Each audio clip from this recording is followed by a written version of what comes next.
Hi, Women of Welcome. Brianna Stensrud here, and today we are talking with the one and only Jill Briscoe, and we're so thankful to have her on.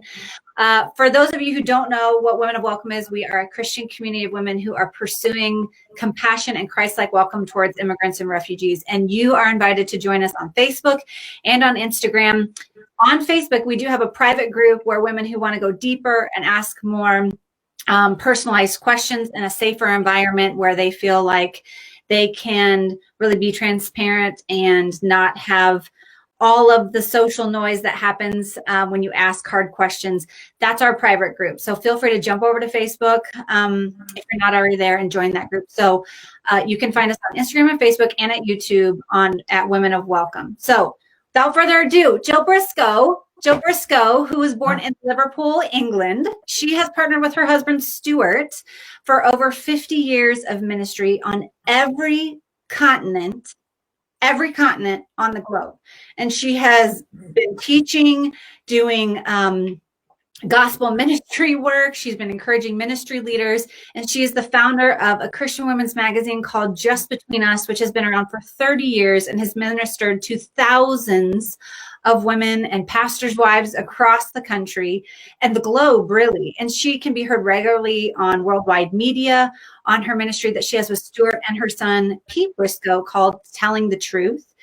And so all of those links to Just Between Us is a magazine you can subscribe to, Telling the Truth, and another poem that we're going to share that Jill wrote herself. We're going to include all of those links in the comments so that you can check all of those things out and continue to follow Jill and her ministry that her and Stuart do together. So Jill, thank you for hanging with us. I know we had some tough technical difficulties, but we're back. I'm so glad somebody knew how to do it. I didn't. I need a 5-year-old at this point. No. To fix it.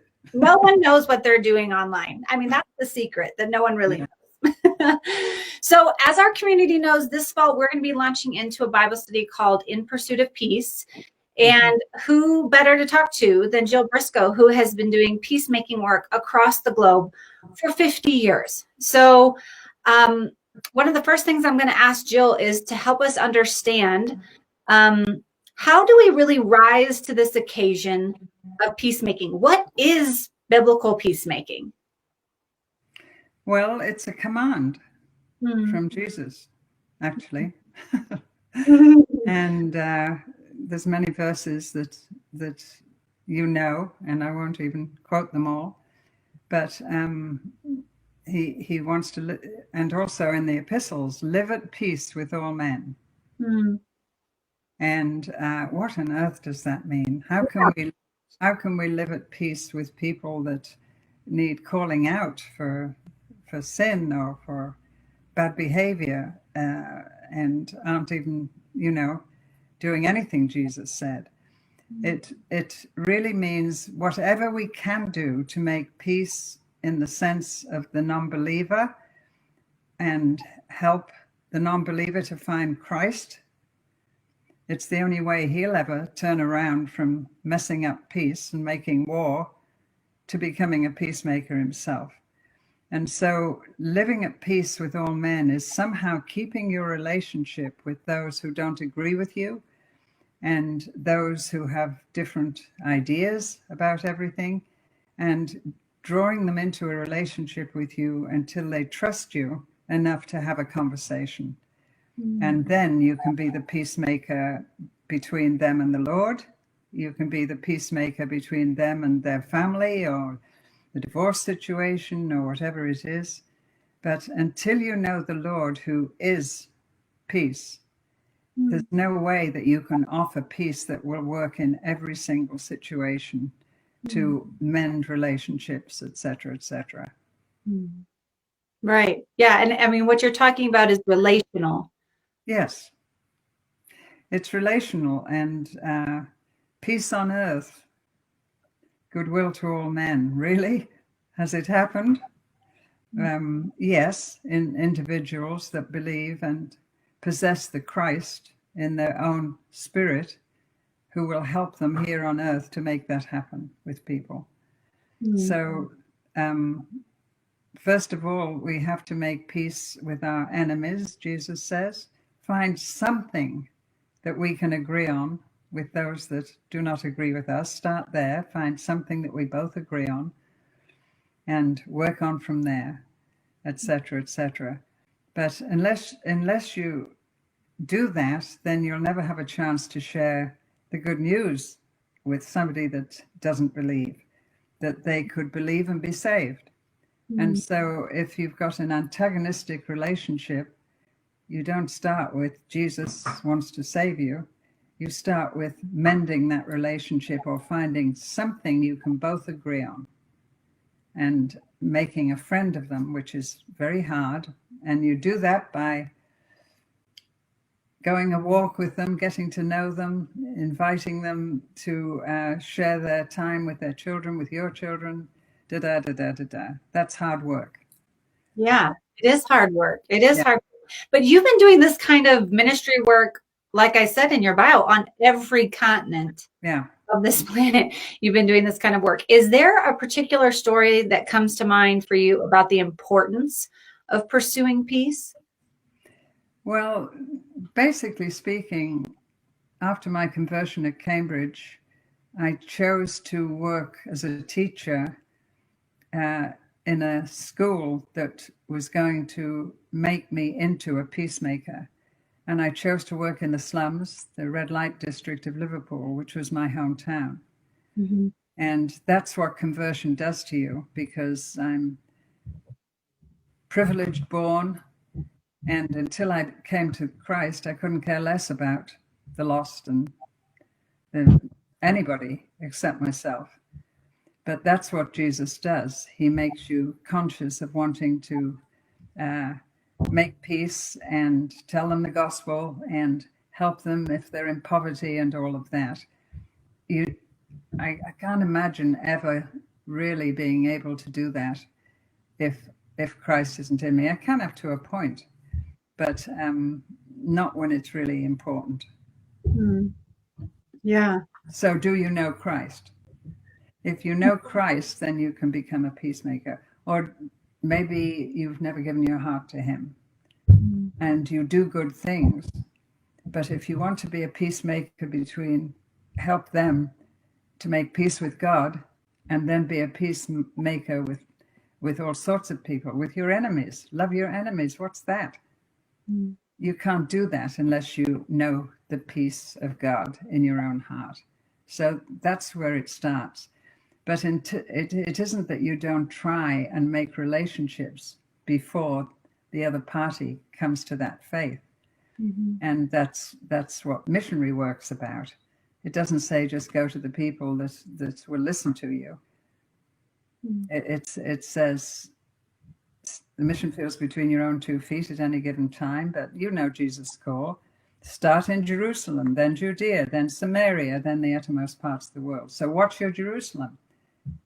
That's your hometown, I guess. That's where I started. And what's Judea? Well, that came out of my work with the kids in my classroom. And it widened to those slum areas all over, not just Liverpool, but other countries in the end. And so what's Samaria? It's where you don't want to go. It's the really tough part, where there's a lot of opposition to the gospel and to you even helping them. But Jesus said you start in Jerusalem and then you go to Judea if I ask you to. You just say yes. Then you go to Samaria. You just say yes, whatever that means. If it means leaving your home and going to another country, whatever. And then if it's to the uttermost parts of the world, that's where you go. And then you can begin to be a peacemaker. Now, I know I'm talking to people that know God. And so whether you like it or not, you're called to this. And you mentioned yesterday when we were talking, you said our calling is to go make peace. Yeah. And if not possible, go anyway. Well, yes, and do what they'll let you do. And in the case of the hungry and the starving, they'll let you feed them. It depends what religion they are, whether they'll let you tell them about Jesus, that's irrelevant. But often if you help feed them, then they are grateful, and it gives you an opening. That's my experience, that why are you doing this? You know, I hate you. Mm. And Salvation Army is an example. They go to the lost and the lonely and the immigrant and the gangs. And because the gangs are desperate, if they're hungry or street people, they allow them to help them. So you start with the need they have. That's what World Relief does. So we go to the killing fields of Cambodia. We go after the Second World War to Europe. And that's where this organization began, after the Second World War, which I went through as a 6-year-old. Mm. And it was America's need to minister after the Second World War to children in Europe. That's where World Relief began. Mm. And they asked all the churches to be part of it. And that's what World Relief is doing today. Mm. And so, and they start by just going. You just go. And you never know what you're going to do in crisis or a war or anything when you get there, but you just go and you'll find out. You'll find out what God wants you to enter Yeah, into. exactly. But not until you get yourself physically there. Right. Now, when I have listened to your teachings over the years, you have continued to talk about doing things that make you frightened. And making peace where there is none is a pretty frightening thing to do. Can you tell us about this kind of continual mantra that you have about always saying yes? Well, courage is fear that has said its prayers. Mm. And I still am fearful about many of the things God asked me to do, and that's never going to change. And that's sensible, actually. I mean, who walks into a fire deliberately? Who walks into danger where you could get killed or captured or murdered or starved to death or whatever? But everybody should be afraid of putting themselves in risk. And you don't risk walking into a fire or putting your hand in the fire. But we're talking about going to people who might abuse us or might resist us. But if they are refugees, if they are homeless, if they are like that, and you go to practically help them, it's the one thing they'll let you do. Mm. And you don't go and sit next to a starving man and give him the gospel and get up and leave. You give him bread. Mm. And so that's what World Relief did. Mm.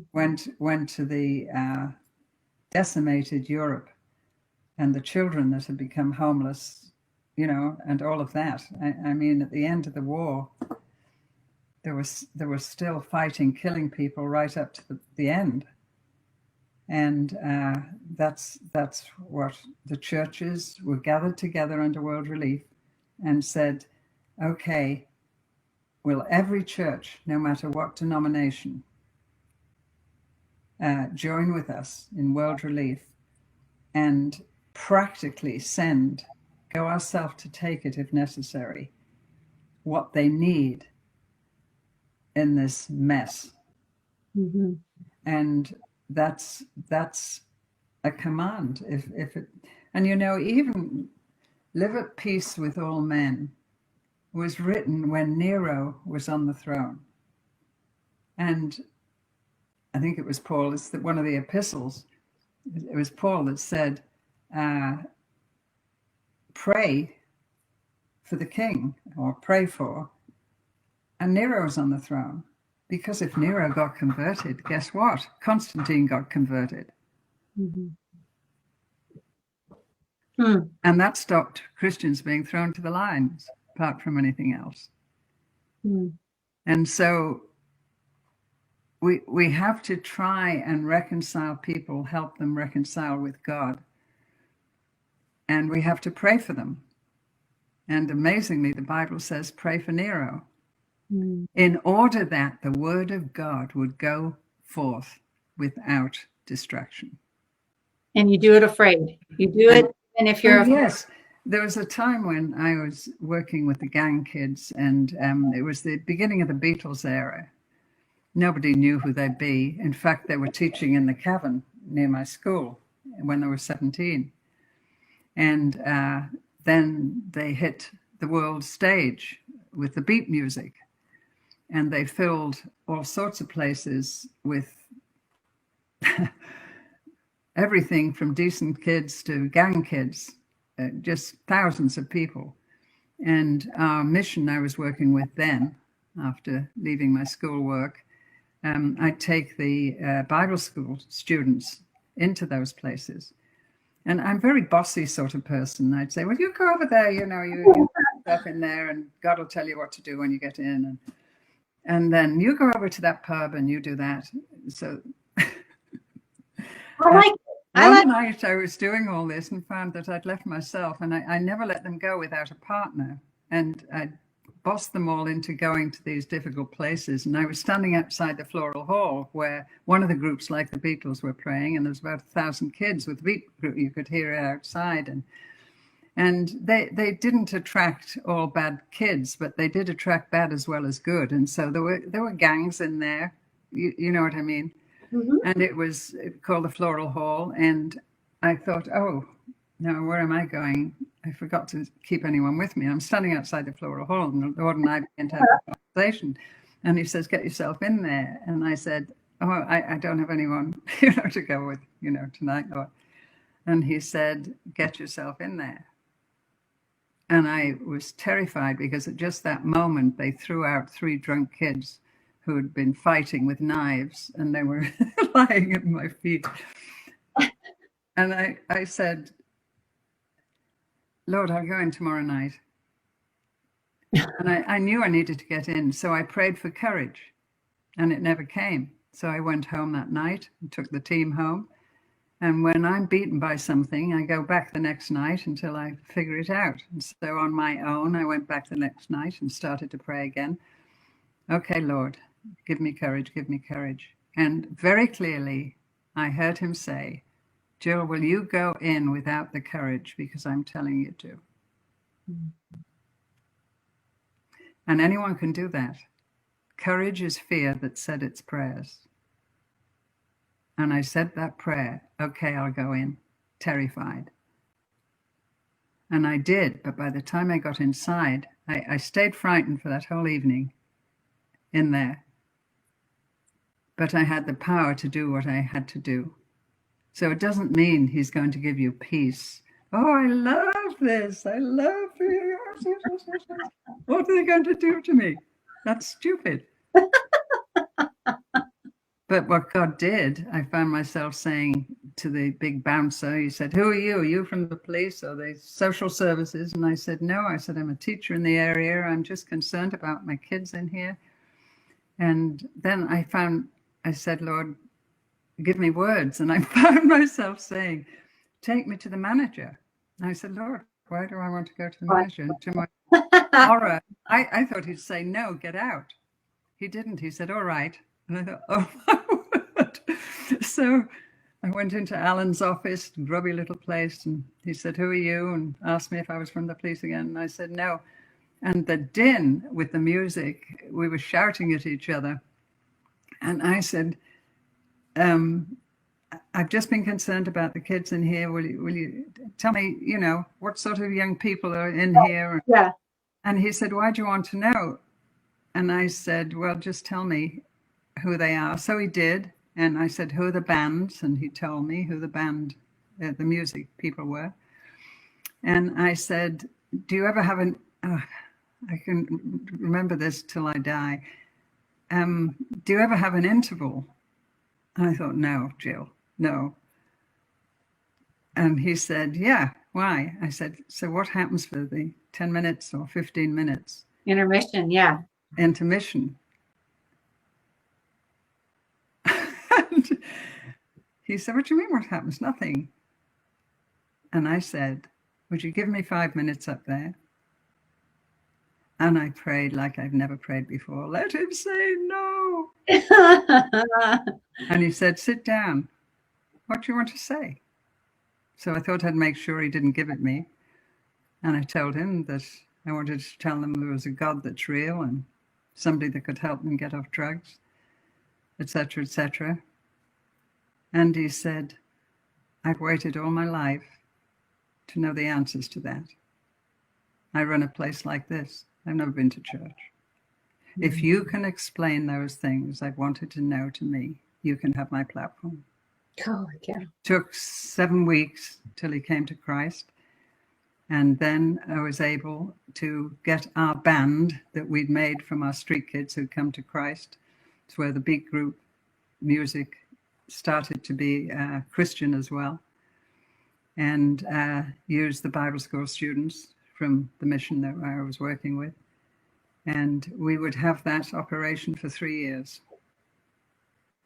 And so I learned to do it frightened. And that's what you do. And it's sensible to be frightened. And just say, Lord, you just protect me, you know. And the way he protects you is by turning it to his use. Not always. I mean, I've been thrown out of those places. And then I started going into all the pubs and doing the same thing. You've been everywhere, Jill. You've been everywhere. Yes, I have. But there's nobody more frightened than me. And it was when I realized that fear has nothing to do with it. You're just obedient. And how are you sure? You can never be sure, but I've worked with Wycliffe walking into difficult situations in jungles and things like that. But they know that they don't send people deliberately to be slaughtered. They're missionaries. But there are still today more and more very dangerous places where they will go and see what they can do to help physically. And if you go as a doctor or you go as that's the opening that missions take today. And that's what World Relief does. It goes to the homeless. Well, it goes to, it's widened. Yeah. But it goes to refugees and it goes to immigrants. And that's all come since it began with ministering after the Second World War. So bottom line, making peace is to be scary, but we're to be obedient and to do that afraid and to pray about it, but to keep going, even if we don't feel like we've got the courage to do it. And we're supposed to say yes. You know, I was listening to a teaching that we did at If Gathering 2 years ago. And in that teaching, you read a poem that you wrote called From the Mountain, or Join Me on the Mountain. Meet Me on the Mountain. Meet Me on the Mountain. And in that, you had a phrase that never left me for 2 years. It has just kind of haunted just my soul in such a good, healthy way. And it was, do you think he didn't notice when you gave him half your heart? And I'm wondering if you could read that poem for our community, just to give us a reflection on what our calling is as Christians in these really hard, scary spaces of making peace. Yeah. Well, this comes from the Great Commission, all of you know. When Jesus in his resurrection body had been with them 40 days. And remember, they'd left home when? And gone through the crucifixion and the resurrection and everything. They were still in Jerusalem. And he said, meet me on the mountain. And it was in Galilee. And they thought, at last we can go home to our wives and our kids. And, oh, this is terrific. He's going to say goodbye and go to heaven in his body. And he's left behind all these converts. And that's great. And no, he said, this is what I want you to do. Go into all the world and preach the gospel to everyone, starting in Jerusalem, then Judea, then Samaria, then the uttermost parts of the world. And it says that the 11 disciples, minus Judas, some believed and acted on it, and some doubted. I'd never seen that till about 10 years ago in the scriptures. Which ones doubted, and what did doubted mean of those 11? In other words, some were saying, okay, you tell me where to go and I'm going, and some doubted. And I looked up the word, and it's used when Jesus in Revelation's knocking on the door of a church to try and wake it up and get it doing what it was doing. Knock, behold, I stand at the door and knock. It's not Jesus wanting to come in for the first time. The context is Jesus trying to revive the dead church. It's used there, doubted. In other words, having second thoughts. It's used, stood divided, battling like apparently some did. I took a long time looking at each of the disciples, wondering which said, hey, wait a minute. I thought this was it. We could go home. That's why we're here and meeting you, and you going up on the mountain soon and away into heaven. And it was a shock to them. I want you to go into all the world and preach the gospel. This is your commission from now to the end of your life. And some believed, and the word means said, oh my word, okay. And some of them doubted. And I searched it in the scriptures until I realized that they gave him half their hearts that day. They walked with him, but all of them turned out in going. But when that commission came, some of them said, no, I'm going home, apparently. And so I've had those moments. I think I've done enough, Lord. I think I've earned, I need to stay home. Can you read that poem for us? I will. Yes, please. So if you're not willing to do that, you're one of those that's doubting. You've only given him half your heart. Have you met him at the lakeside? Did you hear his still small voice? Did he call you there to follow him and said you have a choice? And did half of you say, yes, Lord, and have half a mind to start? Do you think he didn't notice when you gave him half your heart? He saw it on the day he met disciples on the mount and gave them all another chance to make their whole lives count. Some said that day, what comes my way, O Lord, I'll do my part. Dear Lord, I'll be obedient and give you all my heart. I'll love for you and speak for truth and tell the gospel story. I'll live from this day forward and give you all the glory. Where'er you send me, use me, bend me. I will speak for you. Help me glorify your name. Be with me, see me through. So as we leave the mountaintop today, will you go for him or stay? Continue on half-heartedly or give it all away? No. That's beautiful, Jill. Wait a moment. Sorry. Will you yield yourself from this day on? Receive the Spirit's call. Say, Jesus, I give all of you, not half my heart, my all. Will those of you that are listening, will you do that?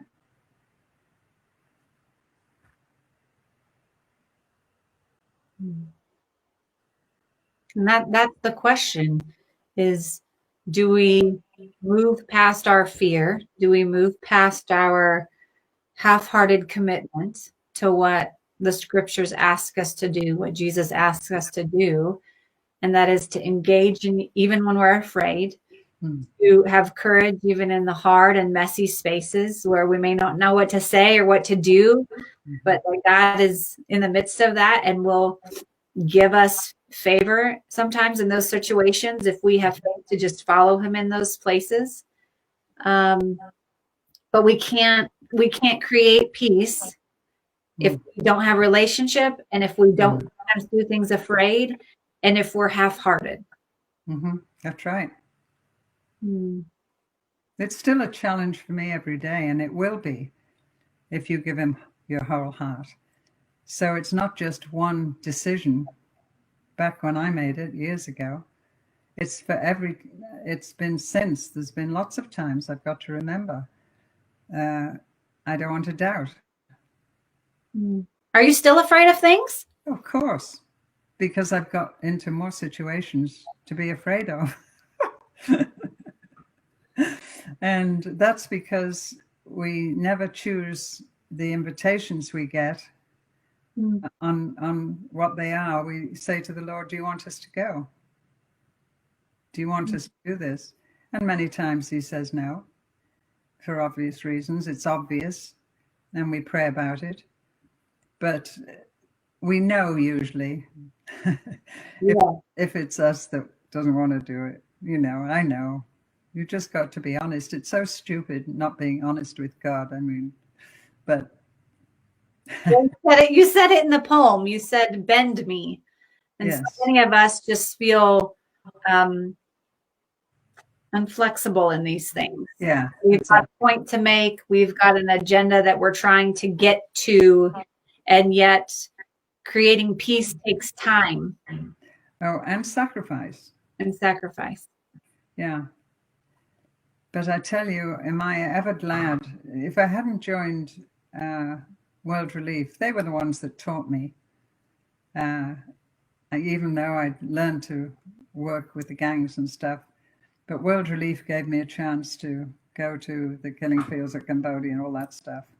And newly places that were still sort of not really in war, but dangerous places. And Stuart more than me, has been to every continent where there were those opportunities and taken them.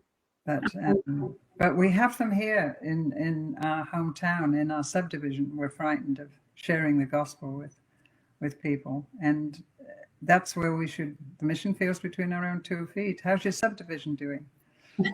Is it, he said, you go to Jerusalem. How's your Jerusalem? How's your Judea? That's the town and the opportunities with the Salvation Army and people like that, and World Relief. And what about Judea and the uttermost parts of the world? Well, we can do that by joining a mission to support a mission like this, and other missions too, on our church's missions thing. And so we can't say, well, there's no opportunity for me to do it. It's just, I don't want to do it. Having a conversation on the steps of your soul with God about that. Will you give him whole your heart? And if he asks you, and he's asked you through the Bible to work at being peacemakers and help the homeless and the hungry and the bad people as well as the good people. And we just have to say, okay, if there's obvious opportunities that don't come to me and say, help me, but I know they're here, then show me which one. A lot of people will say they're unsure of how to get involved. And so we've got ways in which we try and connect people to get involved, but they're also unsure of if they should get involved, especially with the issue of immigrants and refugees. And it's become a subject matter that's been so politicized, and it's just very difficult entering in. What would you say about that? What kind of encouragement could you give to someone who has compassion for immigrants and refugees, but just lacks the confidence to really engage in that sphere? Well, I just say, what do you do with Jesus' command to be a peacemaker? If there's an opportunity, it's an opportunity. It's become an opportunity that I don't know has ever been in America, to do something dangerous and difficult, perhaps a little bit, but not like I've been talking about, to engage with the homeless or to engage with the immigrants. And especially with the immigrants, that's been part of World Relief's ability to be able to minister to them all these years. Whether you're this side and can't go in, then you find a way to go in as a doctor or a teacher, or, but it's just an opportunity. And especially he had a heart for the immigrants. Jesus was an immigrant as a baby, and fortunately Egypt let him in or he'd be dead. And as a baby, Herod came to kill him.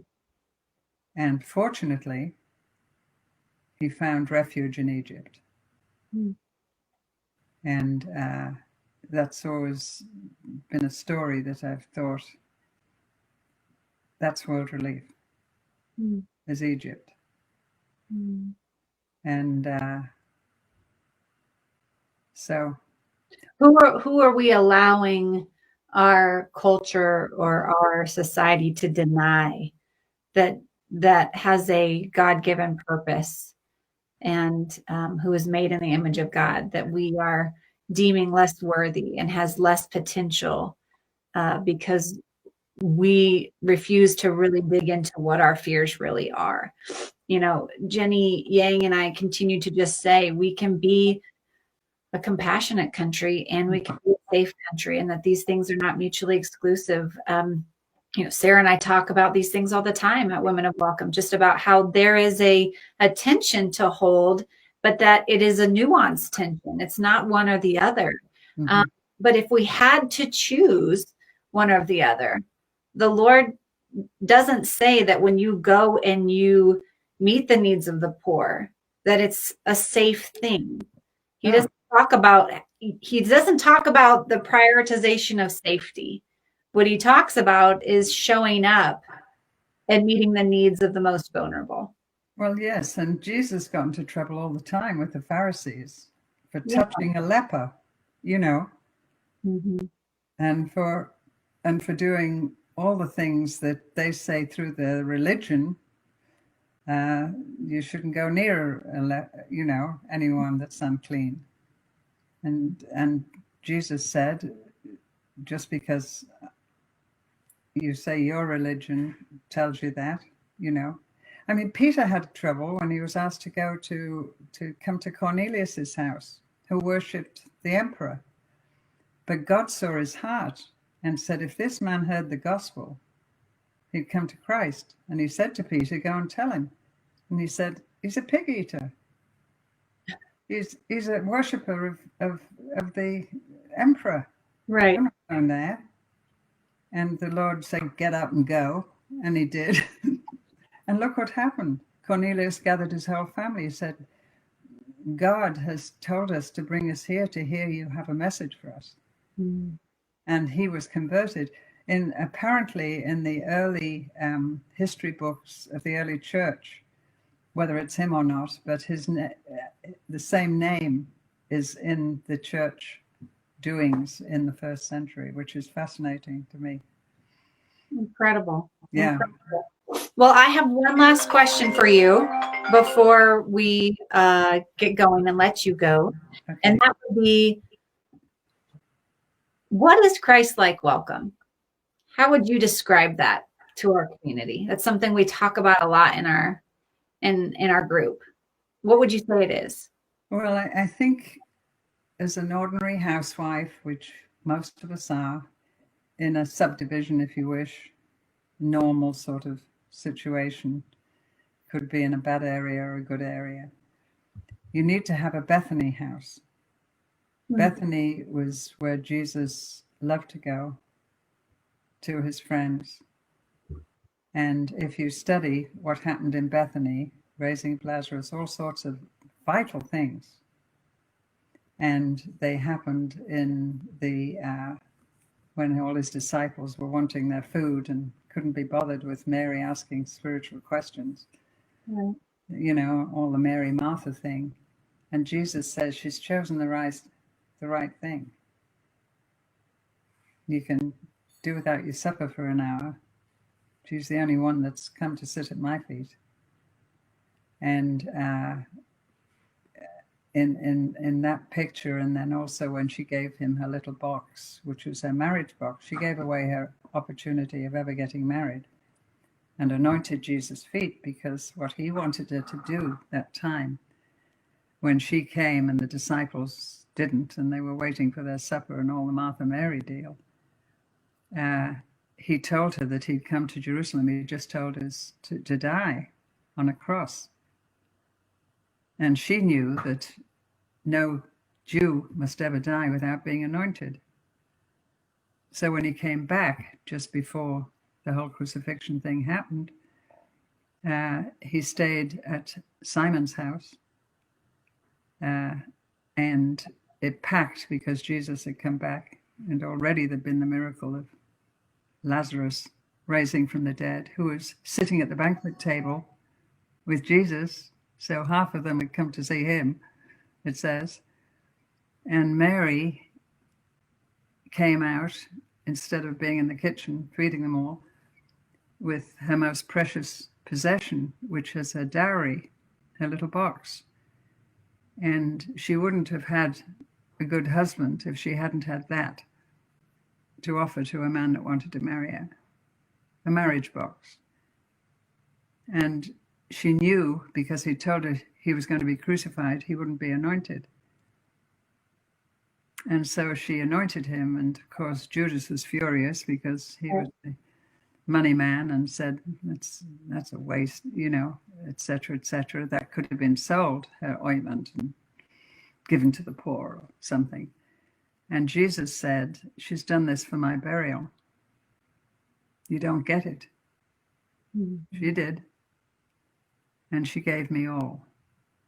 She gave me her home, her marriage, her everything, if she ever got married.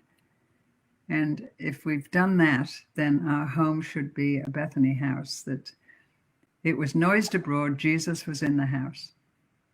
Do people say, there's something about that family?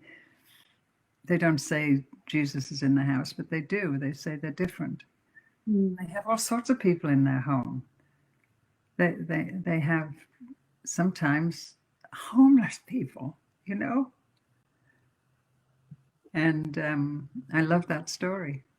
And if all of us in our normal subdivisions, wherever we live, which is where most of us live, and we live in a condo here, our house is a Bethany house. Our home has always been a Bethany house. And all sorts of things you can do with your home to get to know your neighbors. We're just in the third year of being here, and we've done all sorts of things to get to know every neighbor in our subdivision here. And some of them have come to the Lord, and some of them just love coming anyway. And I believe they will, But just the welcome and thinking of things just to have groups of them in the house, just to be as they were, and host. They didn't just host Jesus; they hosted, the crowds. Good. And we should be doing that. Every Christian family should have a Bethany house. I love that. I love that. No one has given us that answer yet, so that's very original, Jill. Well, thank you so much, Jill, for joining us today and helping us understand. I mean, my biggest takeaways are courage is fear that said its prayers, that we do things, even when we're afraid, we do things frightened out of our obedience to God, that this vulnerable population of immigrants and refugees matters to God. He talks about serving these people wholeheartedly, and that serving God is a wholehearted mission. Yeah. And we go where he tells us to go. We have the conversations we're told to have, and we do that through relationship. You've been listening. I've been taking notes. Jill, thank you so much. And thank you all for joining us on this call. It's great. And we're going to have Jill back. I just have a feeling we're going to have Jill back. So that's fine. Good. We've heard it live. That yeah. back. So thank you for joining us. Remember, you can find us in our private group on Facebook, on Instagram. You can watch this again on YouTube as well on our YouTube channel. So Women of Welcome exists to create life-changing welcome, and you are always invited. So thanks so much for being with us. Bye. Bye, everyone.